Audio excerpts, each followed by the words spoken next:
Hello, Patreons. Thanks again for supporting me on my Patreon channel. I really appreciate all your support.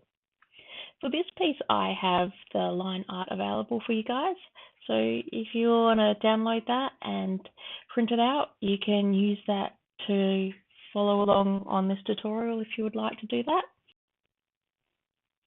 For this piece, I've started off by doing some light layers in different various greens and blues. And then there's earth green there, which is a lovely grey green. I'm doing light layers and building up the blurry background. And I'm keeping all the shapes quite ill-defined. There's no sharp lines in the background. Just making all the shapes sort of overlap a bit so that they look all blurry and out of focus. I've used a bit of the Luminance Light Aubergine in there to get that dark purple, and there we go again with the light aubergine. It's a beautiful pencil for getting in shadows. And now I'm just blending it out using odorless solvent on my size 8 filbert brush. And not doing too much solvent, but a bit more than I usually do, just because it's the first layer and you can use a bit more. Then working on the next section while I wait for that first part to dry.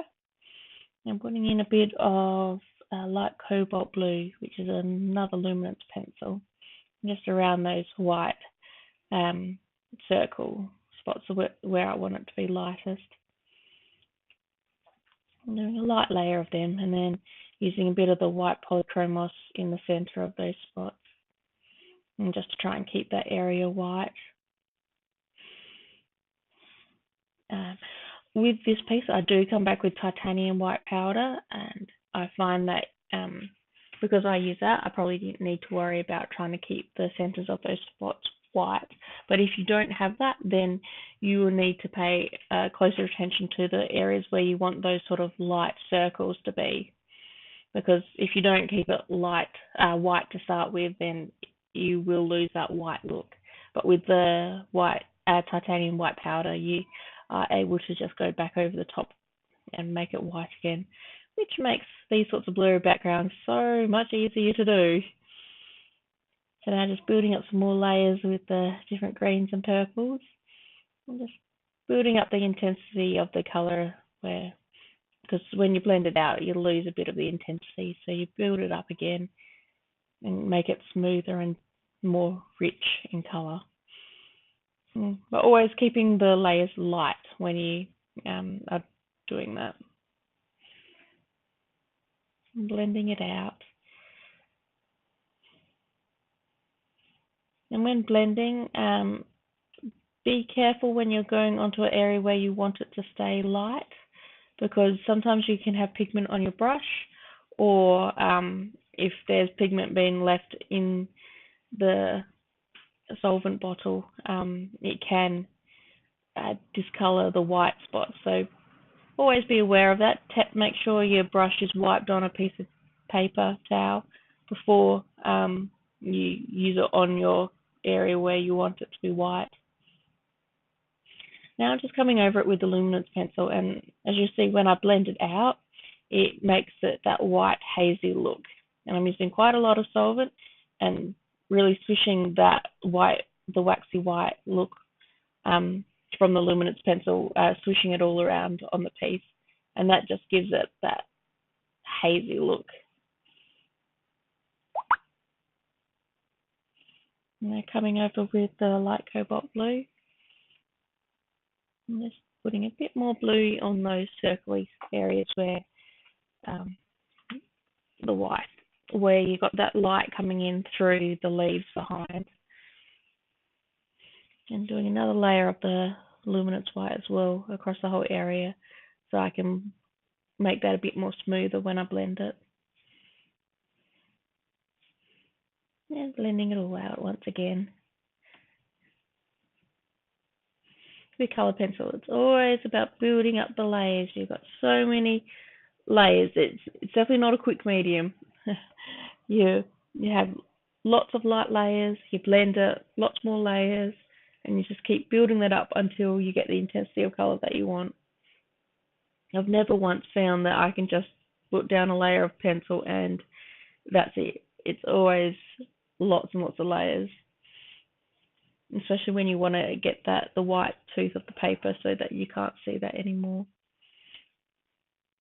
Now I'm just going through and sketching in where I want the dark spots to be. Sometimes I find with these sorts of blurry backgrounds, you can lose where you're up to in the piece. So what I've done is I'm getting in the dark areas so that when I sort of look at the reference photo, I can see sort of where I'm at. Though I'm not following the reference photo much at all in this background. A little bit, but there's no real point in following it exactly. Because with blurry backgrounds, it's just all blurry abstract shapes. There's not really like defined spots. You're not trying to make it to look like something. So you don't need to follow the reference photo exactly, which does make it a lot easier. You don't have to sit there staring at the reference photo, making sure you're putting every spot in the right place.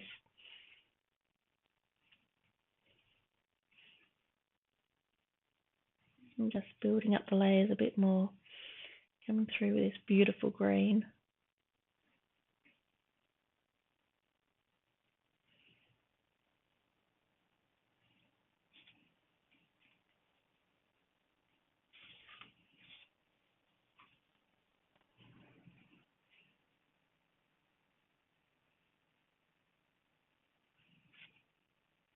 I love the colours in this background. They just go together so nicely. And it's got all my favourite colours, the purples and the blues, and then my absolute favourite colour, the teal green. Don't always get to use all these different blue greens. So it's always fun when you find a piece that puts them all together and you get to use them.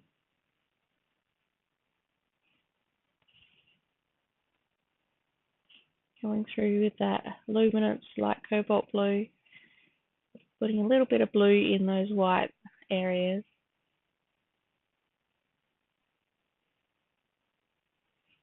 And then doing a layer of earth green. And earth green I find is a good one for putting a layer over a lot of things. It helps to build up the pigment on the paper. And it's just this beautiful grey-green. Now blending it all out.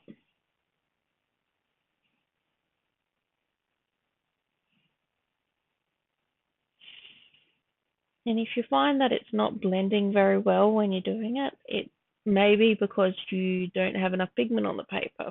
So if you don't get enough layers down before that initial blend, the colours don't move around and blend together very well. You need to have quite a fair amount of pigment on the paper before you blend.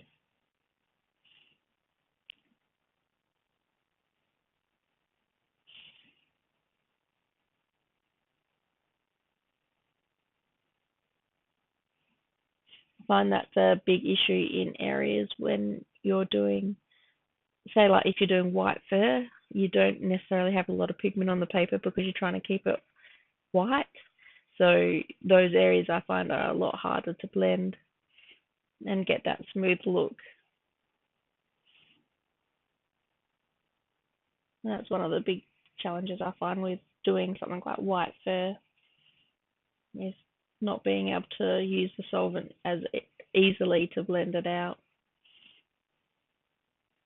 You got to use a lot of all those light, subtle greys and get pigment on the paper without it actually adding too much color and darkening it too much. Now further refining those shadows, then go through with a little bit of yellow.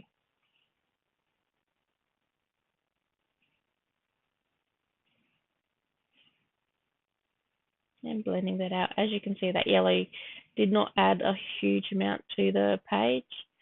It added a hint to some of the splotches, but it didn't give it a nice yellow sheen. So what I come back later after I've gone over with the titanium white powder and I put yellow over most of that and that adds the yellow into it that I was wanting.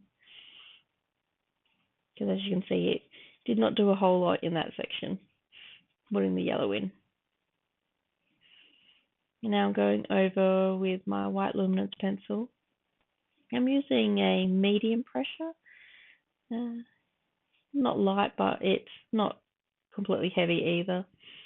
And I'm just putting a layer over everything so that when I blend out, it gets that sort of because it's more waxy, it moves around on top. If you've got a fair amount of it, and it smooths it out and just puts this like white sheen over everything.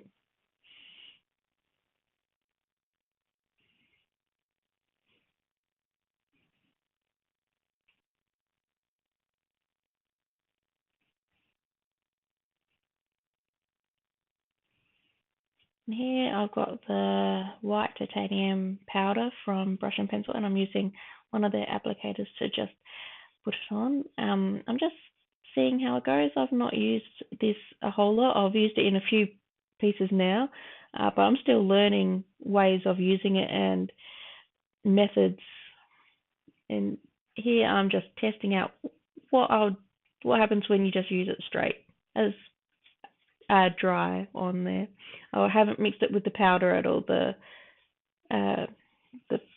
blending powder, because this isn't the right type of paper to use that with, so I didn't try and use that. So I'm just using it dry, and I'm not, to be perfectly honest, I'm not too impressed with how that goes on just like that as dry.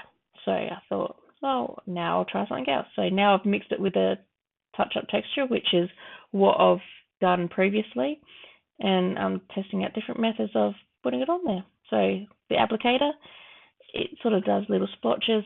Not that impressed with it either, but figure I'd keep testing and see how it goes. So I found the brush the best way of putting it on there, and then you can blend it out a little bit with the applicator, or as I tend to do, just with my finger. It makes it a lot easier. And as you can see, you can lighten it up quite a lot here. So this is completely changing what it was before. It's making it a lot lighter, and you can just keep putting this on all over the place, and yeah, it's a really fantastic product. So if you're doing color pencil, I definitely recommend to get some of this. The titanium white powder and the touch-up texture, it is amazing.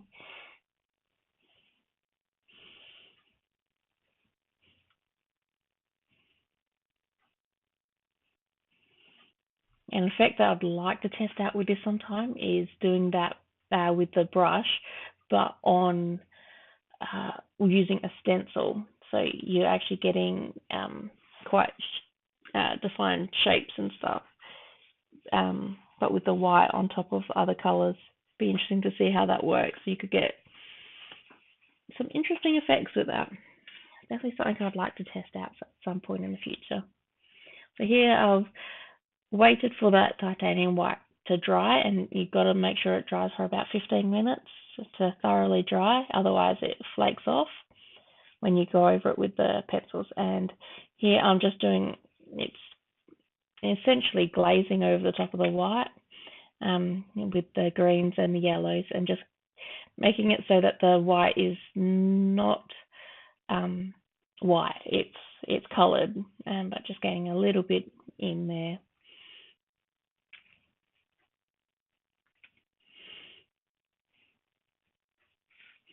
And this way the yellow actually stands out where it wasn't standing out before.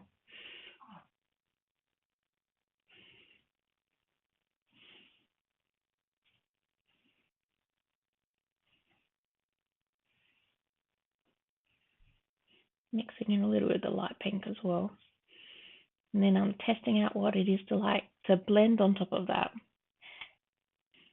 Now I did wait a while before continuing on, because I had to see what the blending looked like after it dried, because you see how it went from dark to light. The dark was where it was wet on top of the titanium white powder. It was a lot more obvious than what it usually looks like when it's wet. So I left it and came back a little bit later to see what it looked like, and it'd gone back white again.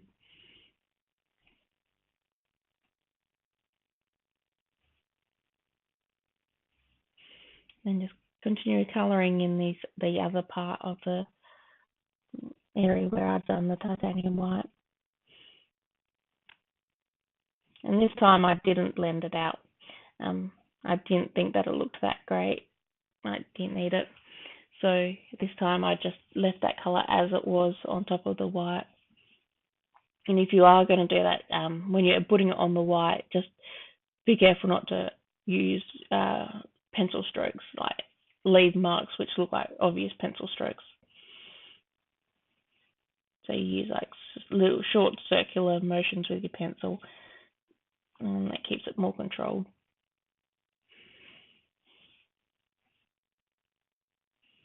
And building up the colour in this section.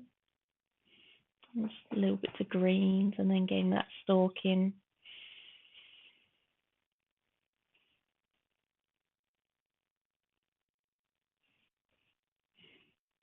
And the stalk's got light aubergine, but then it's also got some browns in there as well. I think Caput Mortem was the brown that I used there. And blending all that out. I'm starting to get more defined shapes with the background. So here you got the stalk coming down to the grapes, which will have a sharp edge to it. And the leaf as well, you can see that there's a leaf there rather than it just being a green blob. It's got a bit more shape to it. And building up those layers and the colour again.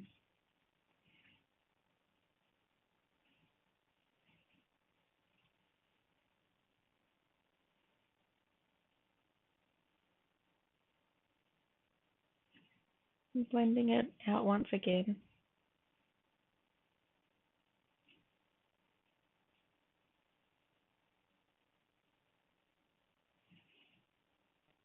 Now going over with the white luminance pencil just to add that white sheen on to it all, and that white hazy look.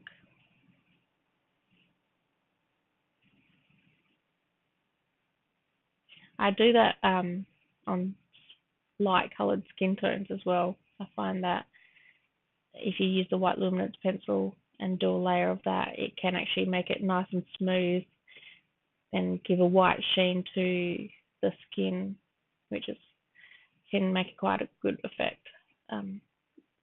Would only work for obviously light coloured skin tones.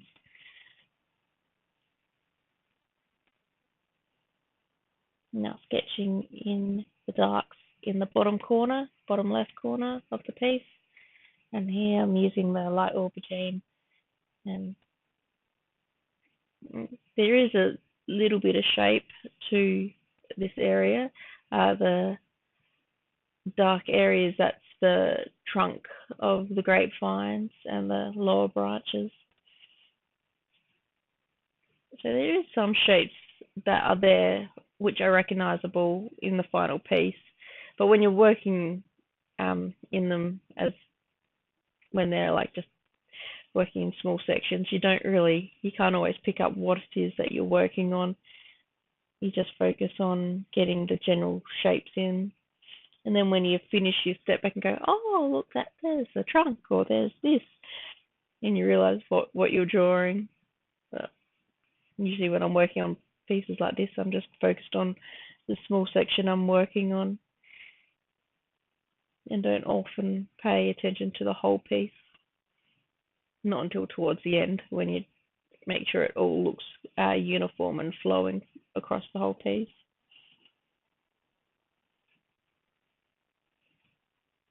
And building up all the layers there. Lots of different greens and blues and everything overlapping, the colours all overlapping each other so that it looks all blurry and out of focus.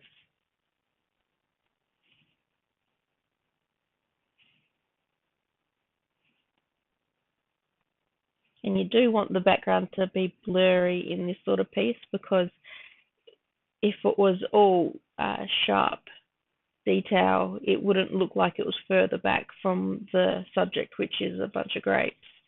You want the background to sort of stand out separate to your subject. which is why you do it blurry, which draws the eye to the subject.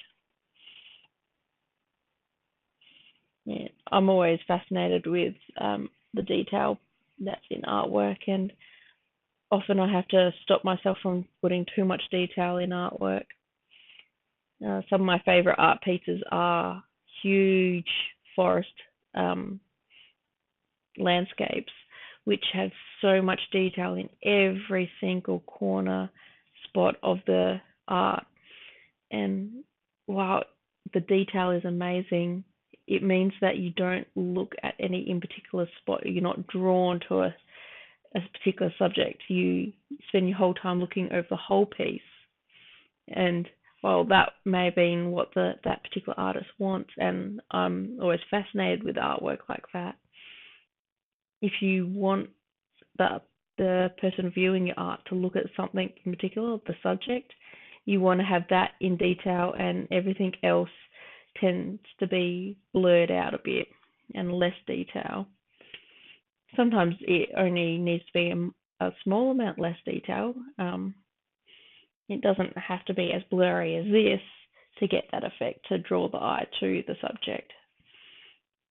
But yeah, if you have the subject in crisp detail, and sometimes if you're doing a portrait, it might be that you have the eyes and the face in that really crisp detail, and then the neck, and especially with animals where the neck is usually behind the face, so you got the head, then the neck, and then the body, and you have less detail on the neck and the body, so you don't do the fur as sharp. You just sort of give the hint of fur, the sort of the suggestion that there's fur there. You don't necessarily do all the clumps of fur.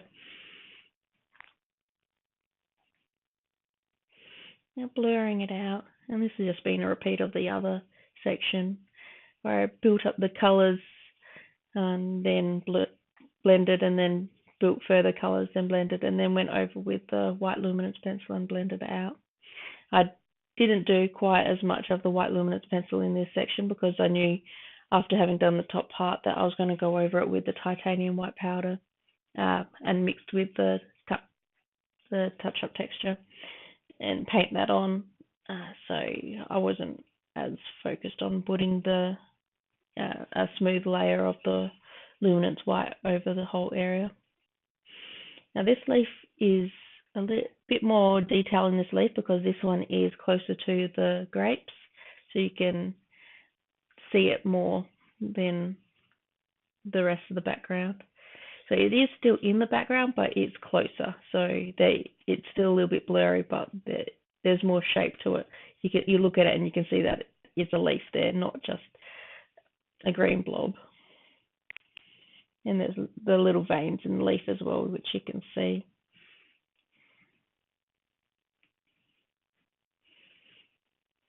Now remember, if you do want to do this piece yourself, I've got the line art available. And I hope you enjoy doing that if you want to do that.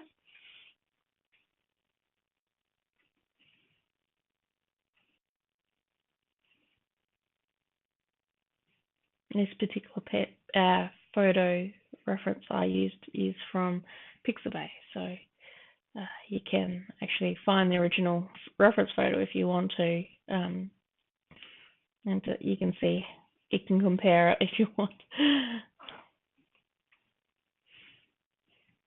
I'm just blending it all out.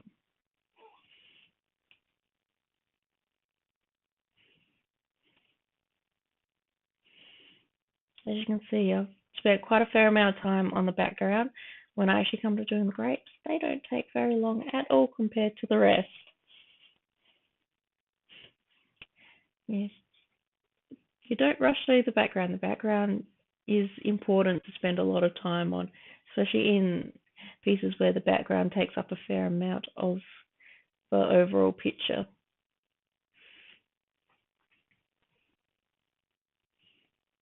And even when it's a blurry background, you still have to spend a fair amount of time on it.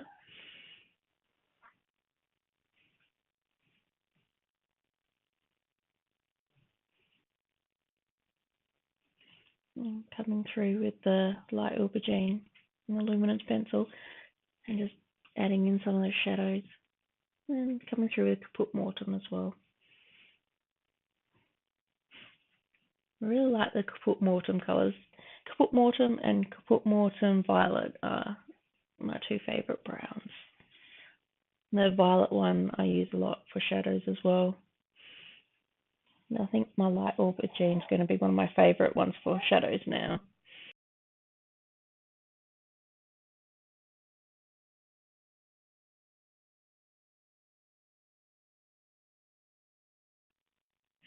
And now, as I did with the other area, I'm just going over with the titanium white mixed with the touch-up texture. Just using my finger to blur it out, to soften the edges of it so I don't get those sharp lines, which is the effect that I get with the paintbrush. I'm just using a size 4 filbert brush to paint it on. And just covering a lot of the area with it. And just gives that white hazy feel to the background that I'm after. And it's a bit better, more opaque than the effect I got with the Luminance white pencil. So I just sort of dab it on with the paintbrush and then blend it out, smooth out the edges with my finger. And how I create it is I get the powder in a little container. I tip it into a little container, not in the container it comes in. And then I pour in a little bit of the touch-up texture, just a drop or two. And then I use a small spoon to just sort of mix it all together. And then you can just paint it like that. That's really good. I love this stuff. Definitely a must-have product when doing coloured pencils now. I don't know how I managed without it now.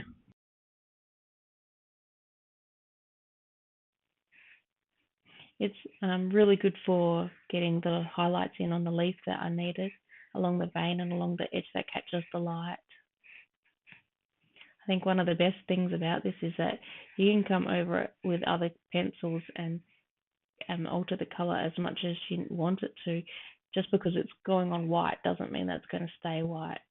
It just lightens that area, which means that you can go dark with your other pencils and it doesn't matter. I do find that the texture is different though when you're coming over with the pencil.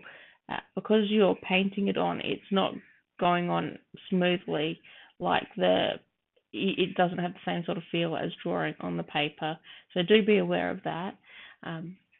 It's not quite the same as drawing straight onto the paper, but you can get some quite interesting effects with the use of the titanium white powder and then doing colour on top of it, so you're glazing over it while still being able to see the layers that you've done underneath it coming through as well. I really like the effect that I got with this background.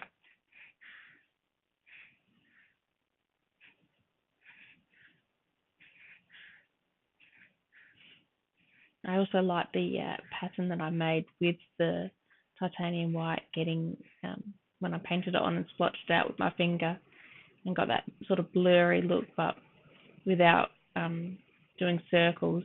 I'm not as keen on that circular look for backgrounds. I mean, it looks really nice with other artists do it, but it's not a look that I tend to go for in my artwork. I like the blurry background look without the circles, the distinct circles. So I've tried to just get the splotchy look without making uniform circles. Other artists use it a lot, and it looks beautiful in other people's work. I can admire it in other people's work, but when I create artwork myself, I like it to be not uniform circles. So that's just me and my artwork. Everyone always has the little things that they do in their artwork, which, I mean, that's what makes art unique to the artist. Those little things that they do and only they like to have it in a certain way. And now onto the grapes. So I start by layering on through the different purples. and just building up the shadow at the bottom. And you want to pay attention to where the light spot is on the grapes. For this piece, the light is coming from above and to the left. So you have the light hitting in a spot, and then you've got the shadow in on the opposite side, and you curve the shadowed lines around to make the grape look like it's a round grape. If you have the lines straight across, then the grape is going to look very flat. So you want to make the shadow curve around the grape. And just building up those shadows. And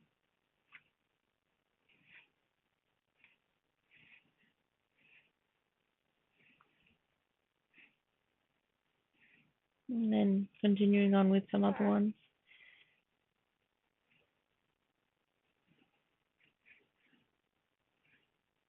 And all these layers are very light layers, not pressing very hard, just making sure that I'm getting enough layers down so that when I blend it out, there's enough pigment on the paper. So I'm using quite a few different colors and starting lighter and then getting them darker as I go along. And then building up the shadow in on the bottom side of the grape.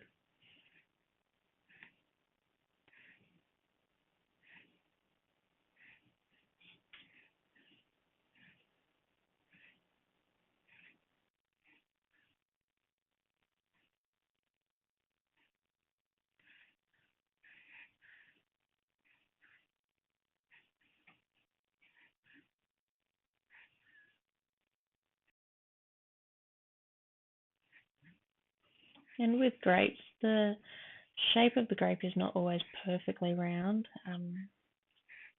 They're often more ovally shaped than completely round. So bear that in mind when you are drawing it out and colouring it in. And I also didn't stress about getting all of the grapes exactly the same.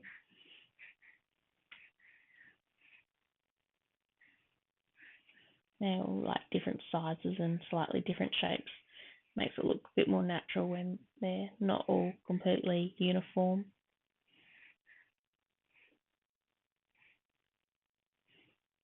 Blending it all out now.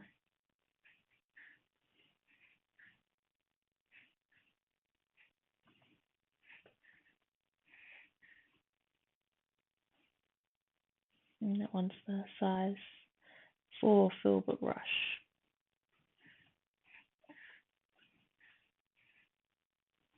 And just remember when blending to blot the brush on paper towel or just to get the excess solvent off of it. Otherwise you can saturate the paper and that can damage the tooth of the paper, especially if you draw on it when it's still wet. You have to also let it dry. It doesn't take very long to dry, but just be aware that if you've used more solvent, then it's going to take longer to dry as well. And give it a bit of time before coming over with your pencils on top of it. Deepening those shadows. And just using a bit of black. And there was a dark indigo was the dark blue that I was using. And blending it all out again.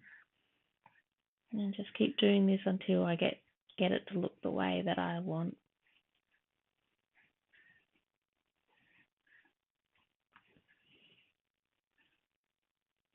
Adding a little bit of white onto them. Because grapes I find have a white sheen to them. So going over with the white can add that to it.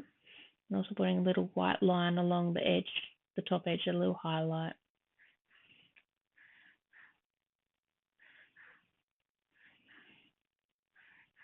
Just that shows where the light's hitting the grape.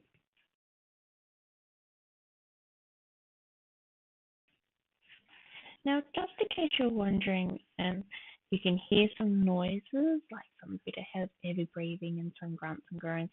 That's my little baby, giving her a cuddle to sleep at the moment. So anyway, she'll let me get my videos done if I'm cuddling her. So If you can hear that through the microphone, now you know what's going on.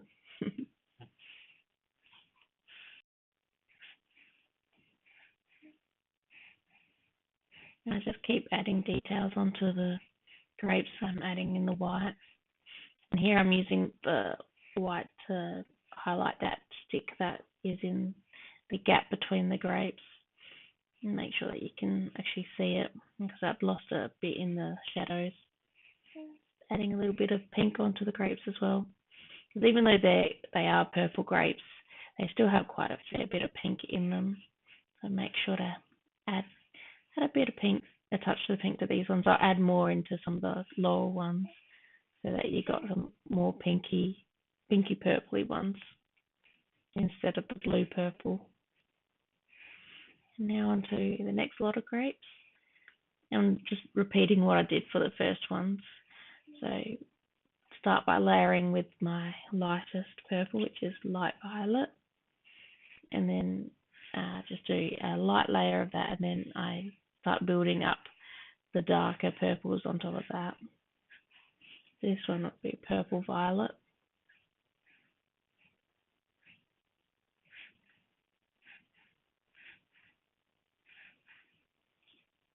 And then blue violet. Just building those up, the colour up.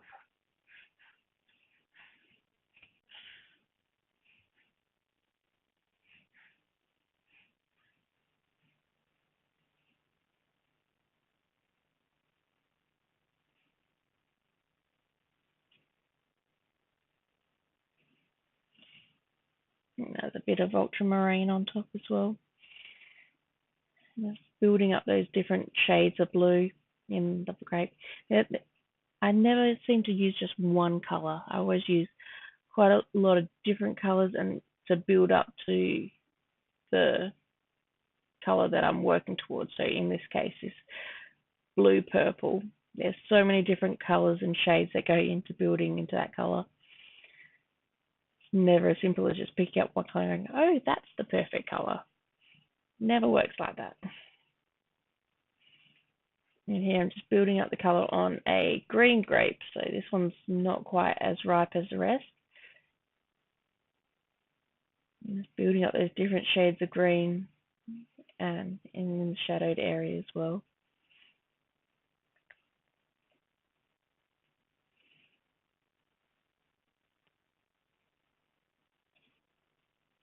And blending out all of those grapes.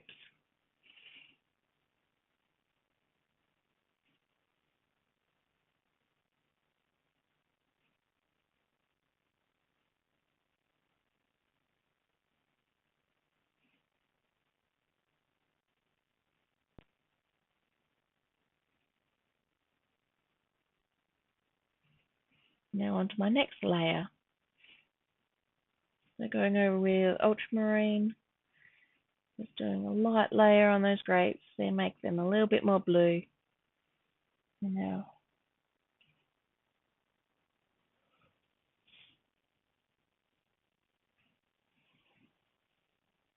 I'm going over with a bit of the pink. I think that's middle purple pink. And now with a little bit of black and the indigo blue to build up those darker shadows.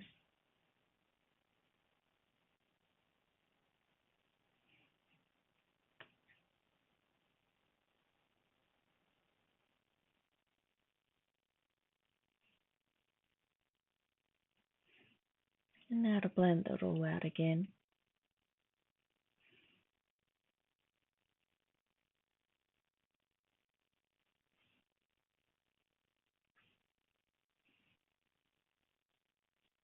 You can see the difference the few extra layers have on the grapes between the grapes I've already done and these grapes.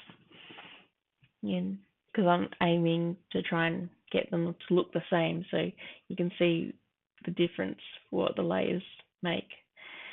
Sometimes, people stop drawing too soon, they stop colouring, and what they need to do is just do some more layers, keep going. They give up too soon. They think, oh no, it's not good enough. Or sometimes I think it is good enough, even though it could be better. sometimes all you need to do is just keep trying, keep layering.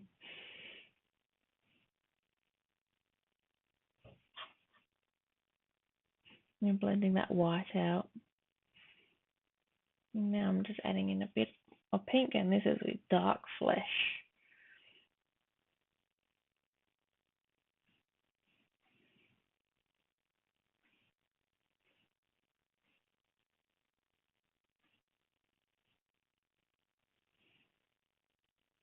Now it's just a rinse and repeat on the next lot of grapes.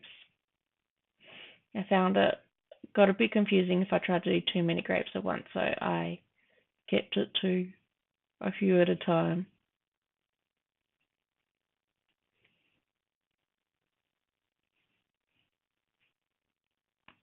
And building up the shadows on the grapes again.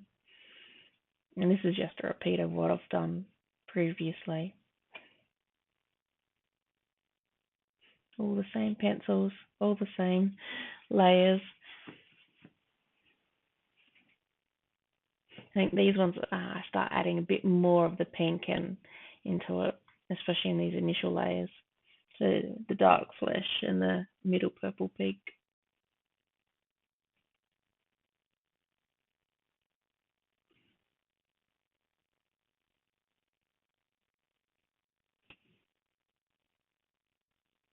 The grape that's in between all the front grapes is quite dark and shadowed, so I used a fair amount of black on that one just to get that shadow in. You can tell that it's a grape from the blue purple look, but you can't really see much of it in the reference photo because it's all shadowed in there.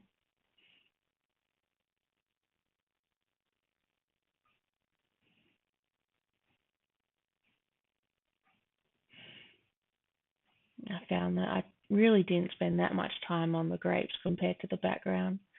Most of the time for this piece went into getting that background to look as soft and blurry as it is.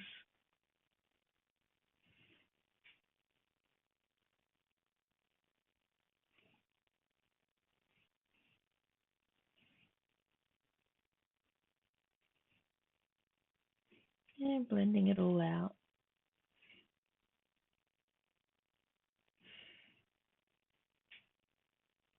Colour pencil is quite a slow medium. I find with odorless solvent it makes it so much quicker. You don't have to try and get into all the little valleys to get those white flecks to go, because the odorless solvent pushes the pigment into the valleys in the tooth of the paper.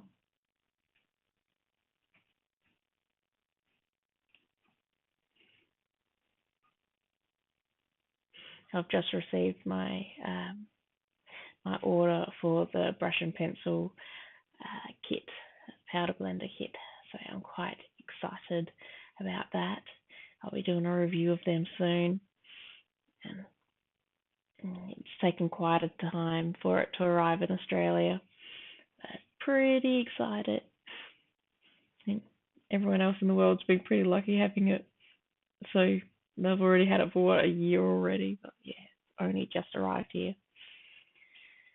There's been annoying laws that they couldn't get the aerosols into Australia. They had to go through a lot of white tape, I think, for that. But it's finally here. I can't wait to do a review and figure out how that works with coloured pencils. From what I've seen, it sounds like it changes things quite a lot. So pretty excited.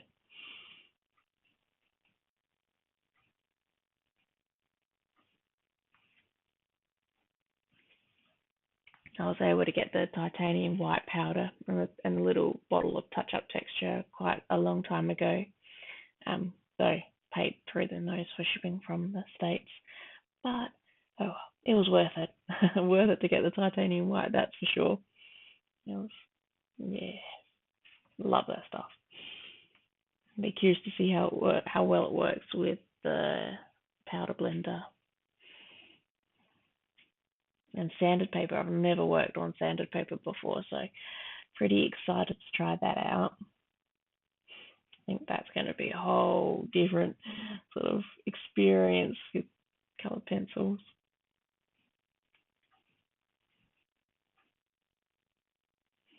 Now just doing the next lot of grapes. Just doing a few here.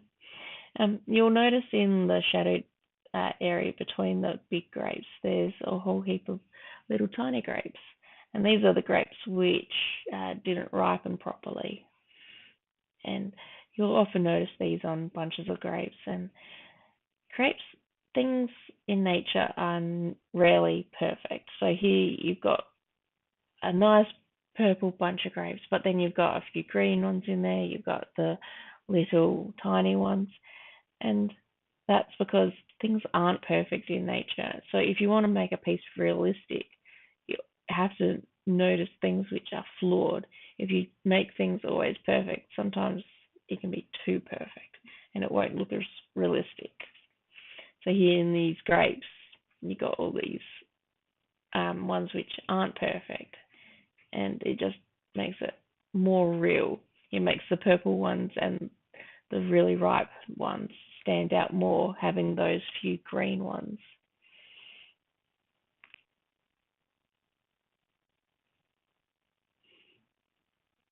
And blending out those few grapes. You'll notice I'm mixing the pink in with the green. So you can see that it's starting to get some colour. It's not just a green grape, unripe grape. And using the white luminance pencil to add that sheen over the grape.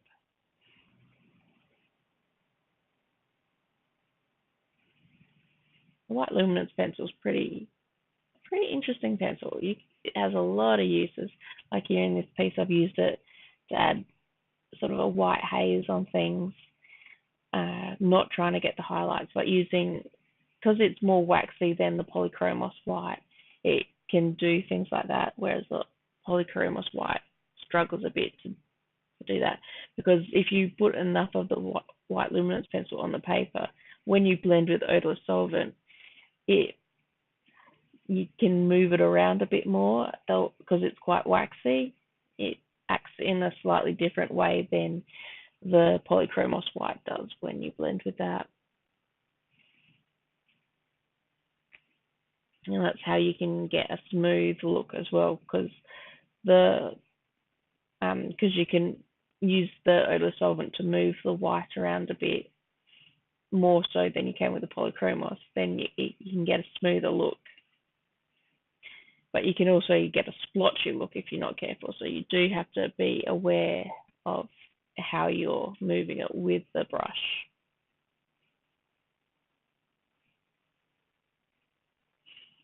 And just a rinse and repeat on the next lot of grapes. I found that creating the effect of the grapes was a bit on the boring side, just because it's just a repeat. You do a few grapes and then it's a repeat on the next few, and it's pretty much the same for each one, the same process. I haven't actually drawn grapes before, so this was interesting for me, because I hadn't realised that would be something I'd encounter, that I'd get a little bit bored because all the grapes were essentially the same.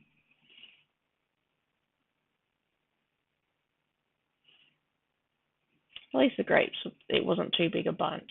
It was only a small bunch on the side of the piece, with the blurry background actually being the main feature of it. The focus is still on the grapes, but quite a large portion of the artwork is just the blurry background behind them.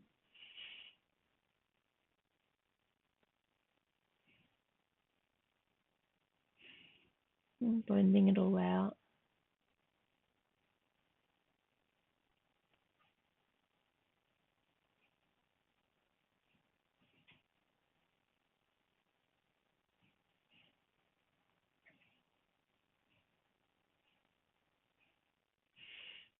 With the grapes, occasionally you'll find that when you've done it, you've got the grape not quite the right shape. Like you might have a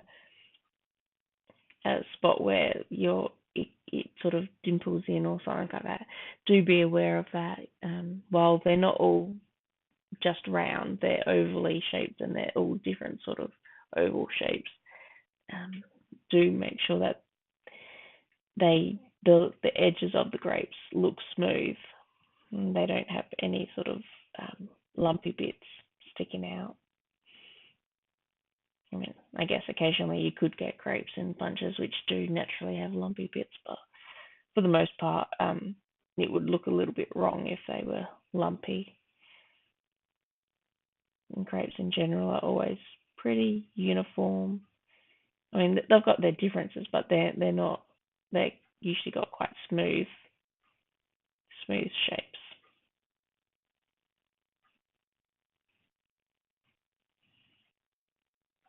And just a rinse and repeat again on the last grapes.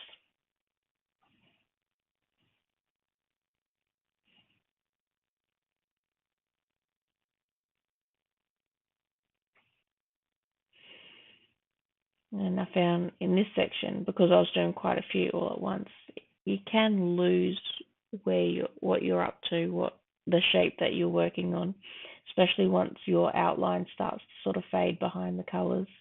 So you do have to be aware and careful that you don't lose the shapes that you're working on. Once you get the shadows in, that makes it a lot easier.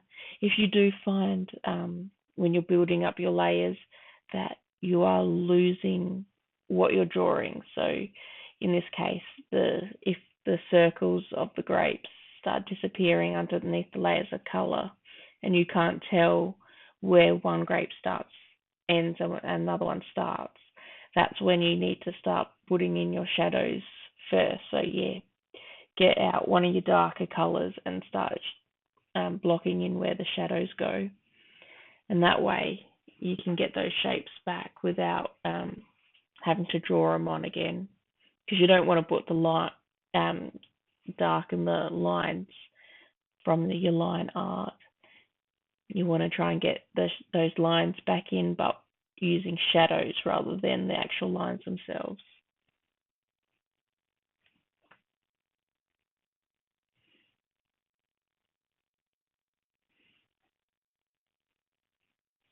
Sometimes I find that happens when I'm doing portraits, animal portraits, because you've got all these lines going around to show where the shadows are on the face, where the little changes in the color of the fur and things like that. And if you're not careful, you can lose where those lines are. But you don't want to be drawing the actual lines in dark because you don't want to be able to see them on the final piece. So then you have to start using your different colors to try and get in the shadowed areas before you lose the lines completely.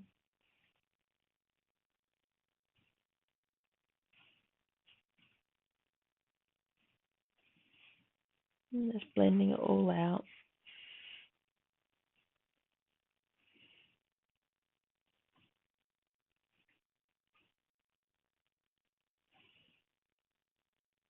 And then on to the next lot of layers.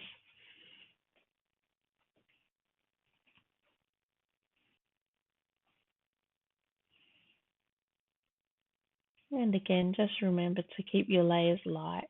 If you press too hard, you can flatten the tooth of the paper and you won't be able to get as many layers on.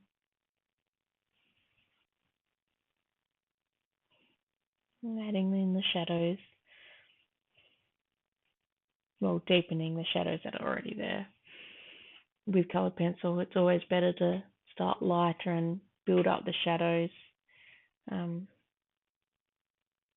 As in you get the base shadows in, but don't get them black.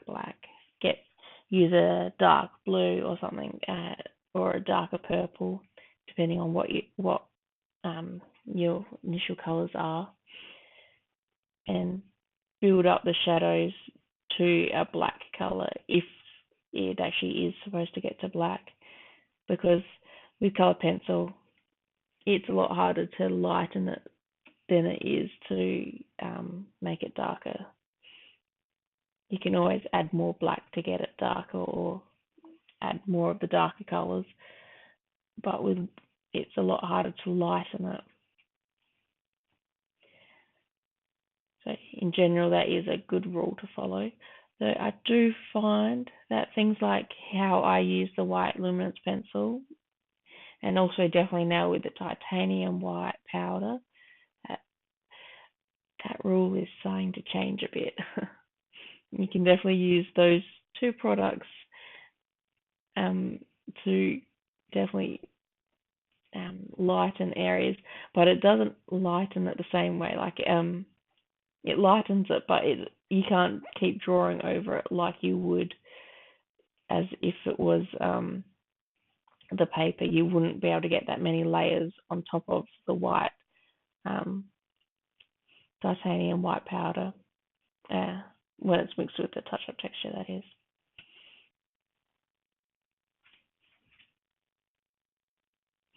And there you go. That's this piece all finished. And I just wanted to say a big thank you for supporting me so that I can make these videos for you guys.